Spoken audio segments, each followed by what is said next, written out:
What is going on, guys? Bruin Steel here, and welcome back to another WWE broadcast. I'm your host, Bruin Steel, and today I'm recapping the Monday Night Raw that took place on September 30th, 2024, and it took place in Evansville, Indiana. And it is the road to Bad Blood, which is in 2 days actually. It's actually this Saturday. So be sure to check out on Peacock. It's gonna be there. It's gonna be great. But anyways, before we get started, I just want to let you guys know that Canadian Yorker and I have been so busy this week. It's actually a really late Saturday. Excuse me. It's a really late Thursday night.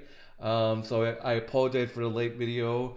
We actually tried to do the broadcast just a couple hours ago, or just maybe we'll just basically a couple minutes ago, and Canadian Yorker had some serious issues with his Wi-Fi.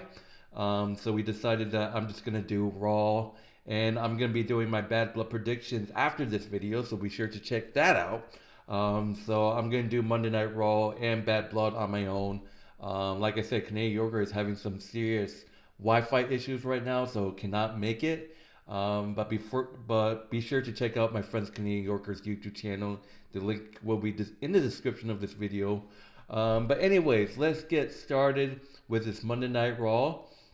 So first off, I want to talk about the opening segment of Monday Night Raw. We got main event Jey Uso, who is making his entrance as your new WWE Intercontinental Champion, and he gets on the mic. He said that this is his first singles titles, once again, well deserved, defeating Bron Breakker last week, and he's going to fight every week for it against anyone who wants it. He thanks everyone for having his back throughout the years and tells them that he loves us. He talks about how special walking to the ring with his son was, and said it wasn't easy, and even his family made it hard for him. He said his whole life, everyone said he's just a twin, and they didn't know him, and they now know him basically right now. He talks about his mom, how his mother is the biggest fan, and tells him to go get it, and says he did. He gets interrupted by Bron Breakker. He said he said he's come out here because he respects the title, he respects the IC title, and now he has the same level of respect for Jey Uso. He says no spears, no blindside. He just want to shake his hand, and he does. And he goes to leave when Jey Uso calls him back and invites him to share in the dogs, and the crowd parking for a moment. So Bron Breakker is officially a babyface. So I think every single of us, were looking forward to this.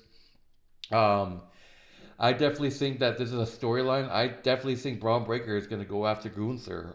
There was a segment later in the show showing Bron Breakker eyeing Gunther's World Heavyweight Championship. Um, so I think that's basically that's the only explanation. Like, why else is Bron Breakker gonna turn face? He's gonna go after Gunther. But we have to see what happens. So yeah. Moving on to the first match of the Monday Night Raw, we got a one-on-one match between Rey Mysterio and Xavier Woods, one half of the New Day. This went back and forth. Off of the rope, drop down leapfrog. Woods with a drop kick cover for one. Back body drop. Mysterio lands on his feet. Xavier gets a boot up on the charge, but a Tidris sends him flying off the top rope.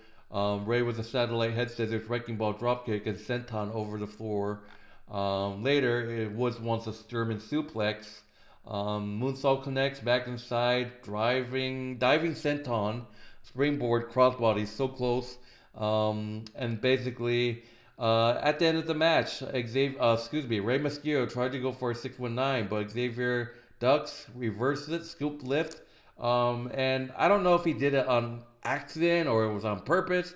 Xavier Woods accidentally tears Rey Mysterio mask off and takes advantage in the most bizarre way. Xavier Woods actually wins, defeating Rey Mysterio by pinfall with a schoolboy pin. So we are actually looking at maybe a heel. We're definitely getting ready for a heel turn by Xavier Woods.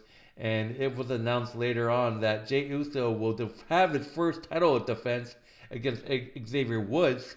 I just feel like maybe Xavier Woods might just attack Jey Uso and gets confronted by Kofi, and then Xavier Woods attacks Kofi. But we have to see what happens. We have to see if that's the case.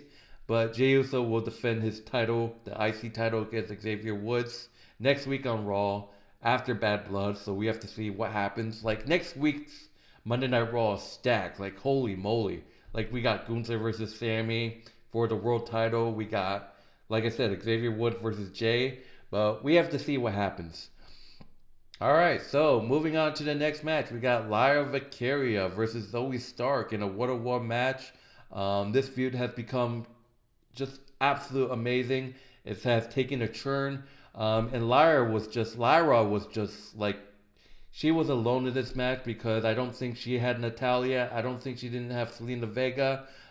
She had no one, where Zoey Stark had Sonya Deville and Shayna Baszler at ringside. Feeling out. The Lyra Valkyria shoves her off, shoulder block, cover for one, into a side headlock to ground her. Stark with a backbreaker, return action to the floor. Back from commercial, Lyra lighting her up with a forearm, big crossbody, right hands. Stark down like a light cover. Nope. Sonya Deville runs interference. Shayna keeps the referee distracted. Lyra gets about a 10 count before he turns around, and Sonya Deville blasts Lyra with a knee. Zoey takes advantage with a Z360.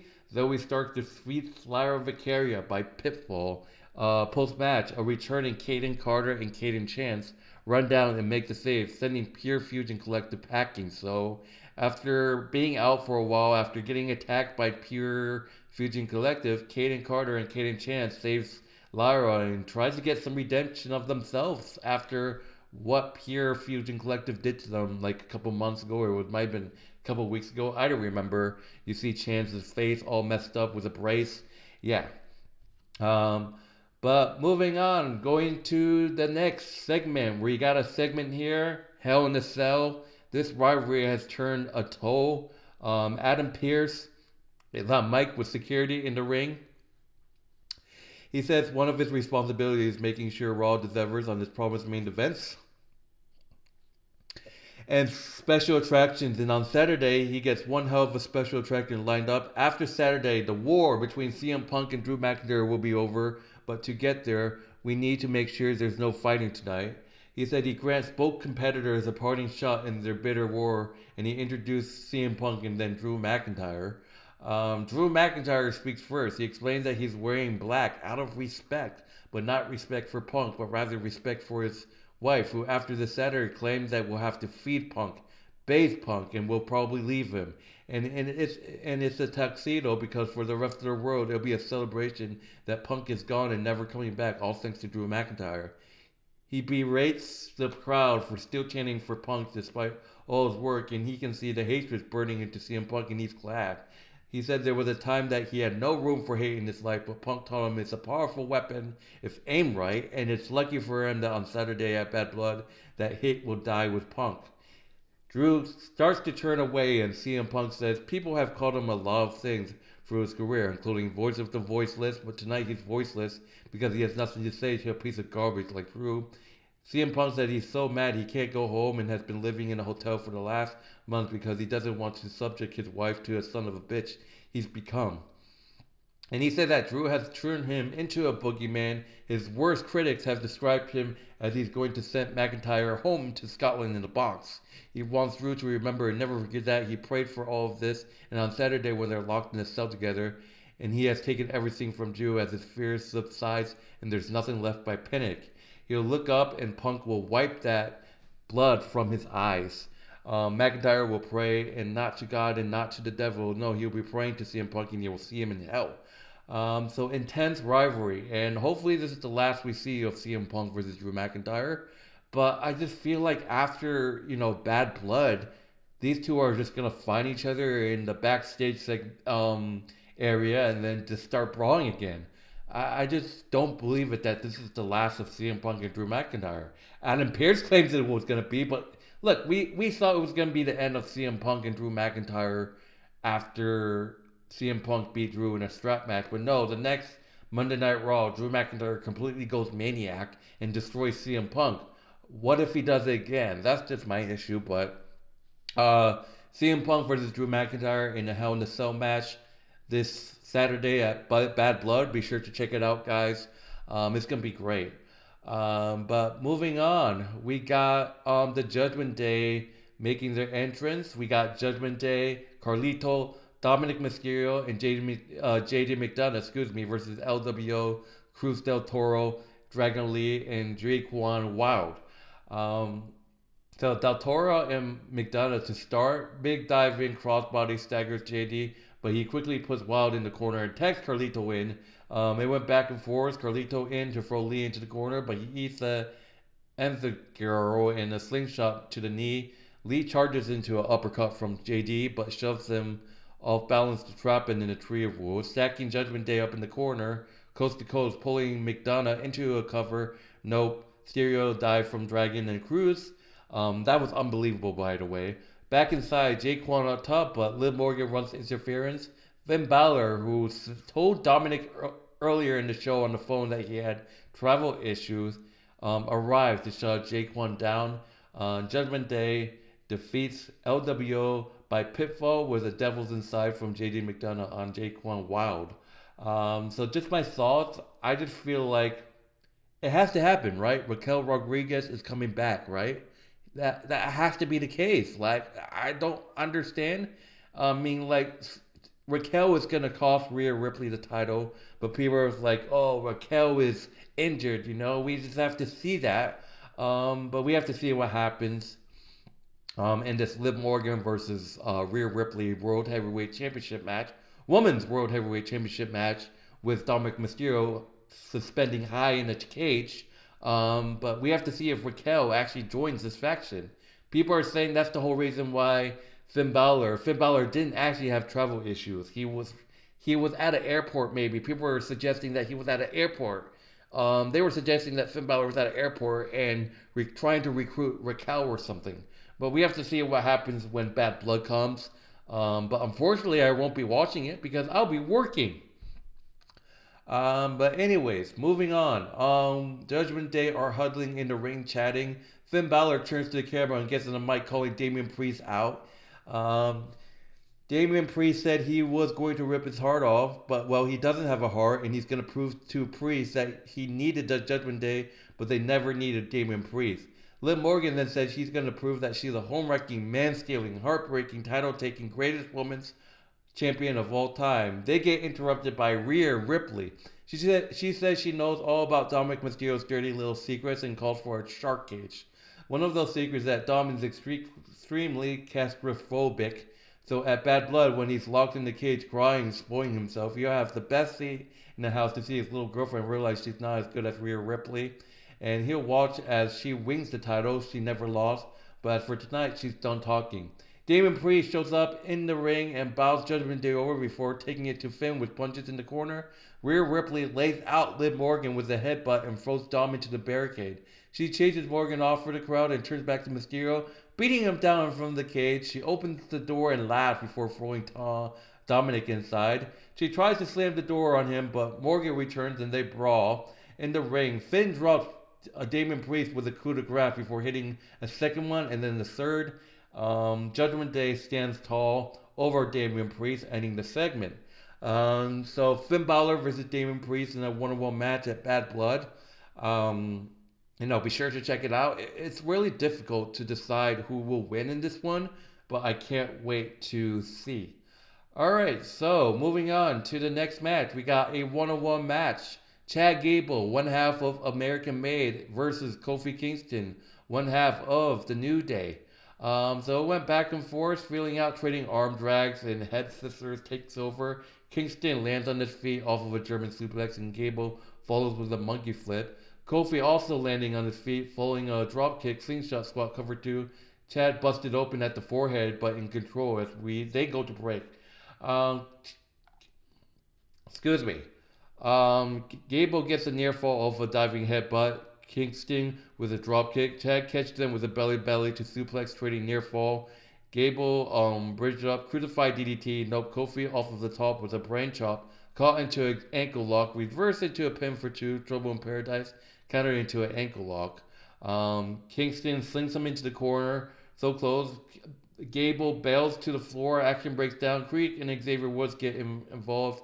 Avinava wants to interfere. Xavier I accidentally trips Kofi up, Chad Gable with a waist lock. Chad Gable with a Chaos Theory. Chad Gable defeats Kofi Kingston by pinfall. Post-match, Woods is by himself and slides into the ring to apologize profusely to Kofi. So it's not looking good for the New Day, actually. So that's just that. But moving on, we got Gunther, the ring general, the world heavyweight champion, making his entrance.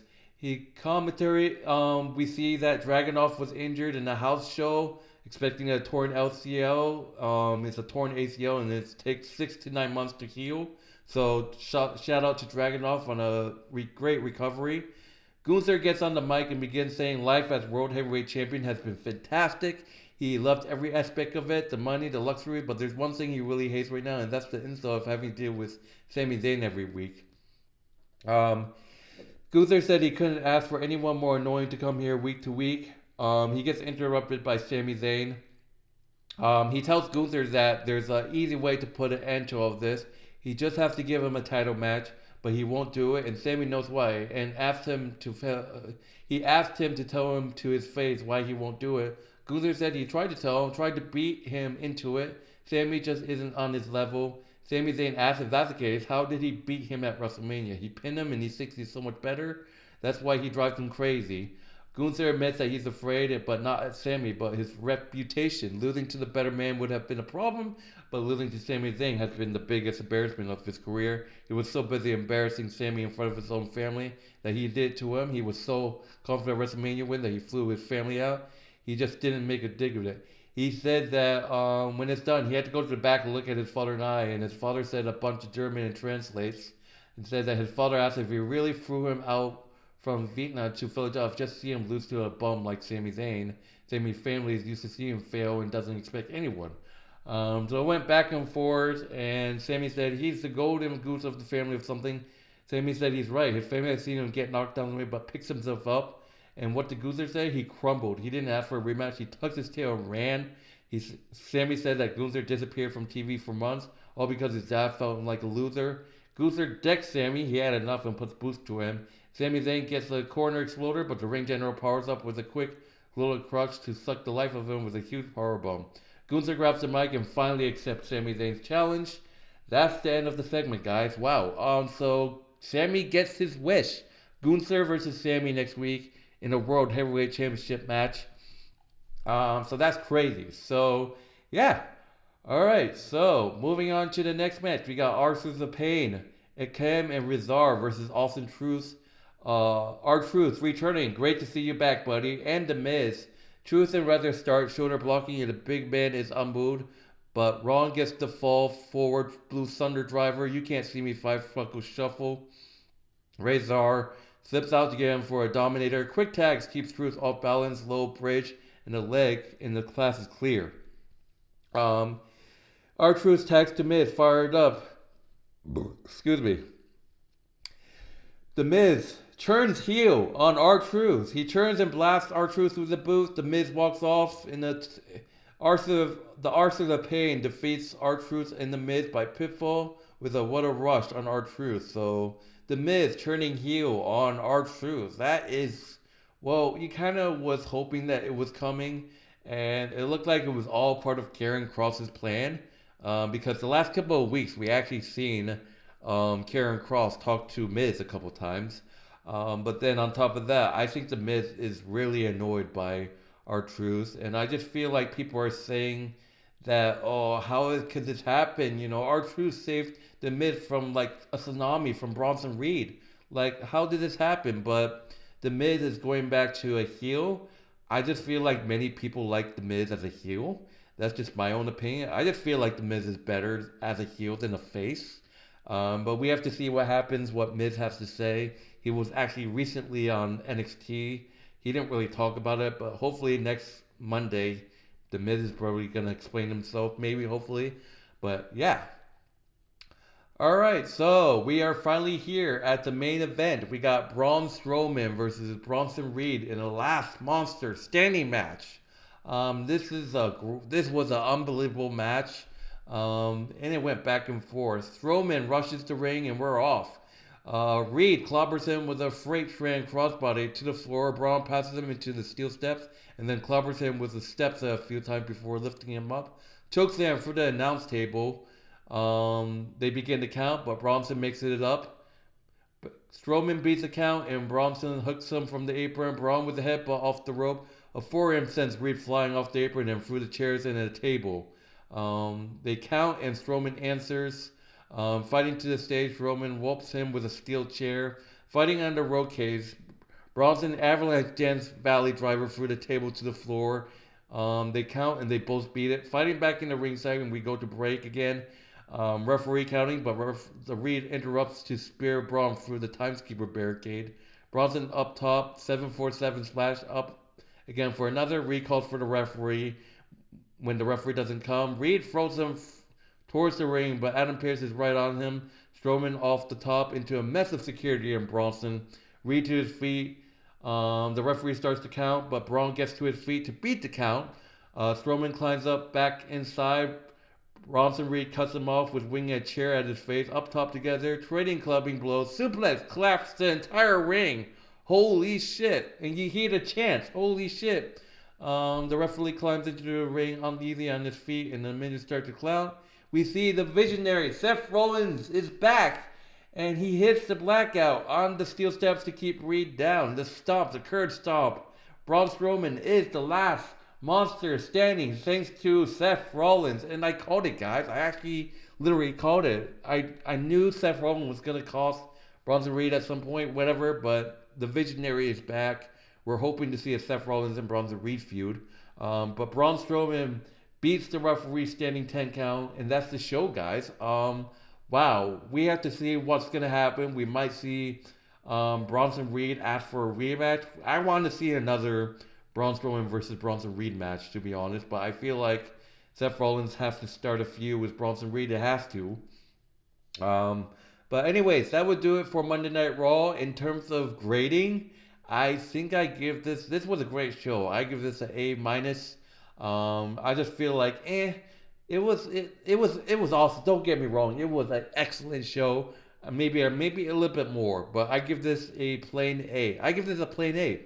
But anyways, that would do it for Monday Night Raw. Thank you guys for watching. My name's Bruin Steele. Like I said, my friend Canadian Yorker and I have been so busy. I apologize for the late video.